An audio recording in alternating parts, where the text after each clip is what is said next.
Missile ছুড়ল নৌসেনা, আরব সাগরে শক্তি প্রদর্শন। তবে কি পাকিস্তানের বিরুদ্ধে অ্যাকশন শুরু? ভূস্বর্গে সন্ত্রাসবাদী হামলার ঘটনায় এবার গর্জে উঠল ভারতীয় নৌবাহিনী।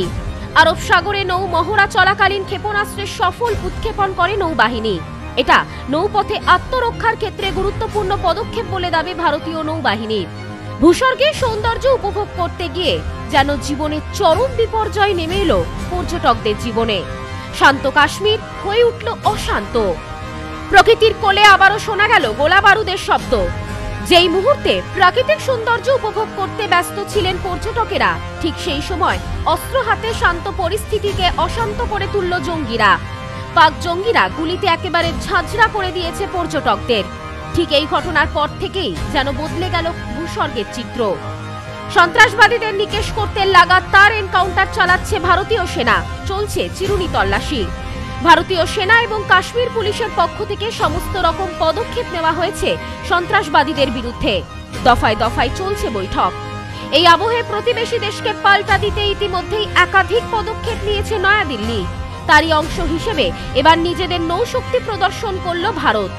বৃহস্পতিবার আরব সাগরে নৌ মহড়া চলাকালীন ক্ষেপণাস্ত্রের সফল উৎক্ষেপণ করা হলো। ভারতীয় নৌবাহিনীর দাবি, এটা নৌপথে আত্মরক্ষার ক্ষেত্রে গুরুত্বপূর্ণ পদক্ষেপ। আত্মনির্ভর ভারত এরই ফসল। জানা যাচ্ছে, বৃহস্পতিবার দুপুরে আরব সাগরে আইএনএস সুরাট যুদ্ধজাহাজ থেকে মিসাইল ধ্বংসকারী মধ্যপাল্লার একটি ক্ষেপণাস্ত্র উৎক্ষেপণ করা হয়, যা বিপক্ষের ক্ষেপণাস্ত্রকে নির্দিষ্ট সীমার মধ্যে ধ্বংস করতে সক্ষম। ভারতীয় নৌবাহিনী সূত্রে খবর, ভূমি থেকে আকাশে মধ্যপাল্লার এই মিসাইলটি একসঙ্গে অনেক কাজ করতেই সক্ষম। ইসরায়েলি প্রযুক্তির সহায়তায় তৈরি হয়েছে এটি। দেশের পশ্চিম প্রান্ত থেকে জলপথে কোনো আক্রমণ ঘটার মতো সংকেত পেলে এই ক্ষেপণাস্ত্র উৎক্ষেপণের মাধ্যমে তা প্রতিহত করা সম্ভব হবে। মিসাইলটি 70 কিলোমিটার পর্যন্ত কাজ করতে সক্ষম বলে নৌবাহিনী সূত্রে খবর। পেহেলগাঁওয়ে সন্ত্রাসের পর থেকেই দেশের সীমান্ত সুরক্ষায় কার্যত আঁটোসাঁটো নিরাপত্তা। মহড়া শুরু করে নৌসেনা। আরব সাগরে আইএনএস সুরাট যুদ্ধজাহাজ থেকে মিসাইলের পরীক্ষামূলক উৎক্ষেপণই তারই অংশ। এটা নৌপথে আত্মরক্ষার ক্ষেত্রে গুরুত্বপূর্ণ পদক্ষেপ বলে দাবি ভারতীয় নৌবাহিনীর। Bureau report, news no man's land.